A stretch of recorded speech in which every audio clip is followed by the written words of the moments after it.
नमस्कार फ्रेंड, मैं हूँ काजल राघवानी और आज एक बहुत ही दुखद घटना घटी है हमारी इंडस्ट्री में। हमारे भोजपुरी के महान म्यूज़िक डायरेक्टर जो कि बहुत स्वीट थे, बहुत अच्छे इंसान थे, वो आज हमारे बीच नहीं रहे हैं।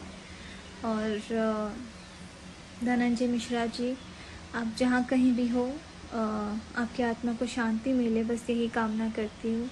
और बहुत बहुत वर्क करना था आपके साथ, बहुत इच्छा थी और इस लॉकडाउन के बाद पर वो इच्छा अधूरी रह गई।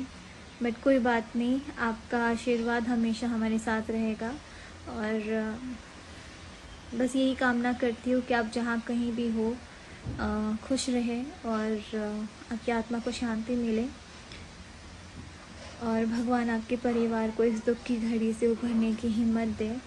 हम उनके साथ हैं और बस कोई शब्द नहीं है, बस यही कहूँगी, अच्छे लोग बहुत जल्दी चले जाते हैं। तो फ्रेंड्स, आज हम लाइव नहीं आ पाएंगे बिकॉज़ कुछ दिन हम लाइव नहीं आ पाएंगे एक्चुअली, क्योंकि हर रोज़ सैड न्यूज़ ही हम सुन रहे हैं, तो अब हम खुद ही खुश नहीं रह पा रहे। सो हम लाइव नहीं आ पाएंगे आज, उसके लिए सॉरी। और प्लीज़ आप प्रे करिए कि वो जहाँ भी हो अच्छे से उनकी आत्मा को शांति मिले और उनके परिवार को इस दुख की घड़ी से उभरने की हिम्मत मिले।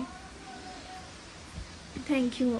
बस एक ही बात कहूँगी कि दुनिया में सिर्फ प्यार बांटिए, नफ़रत नहीं, क्योंकि कल हो ना हो।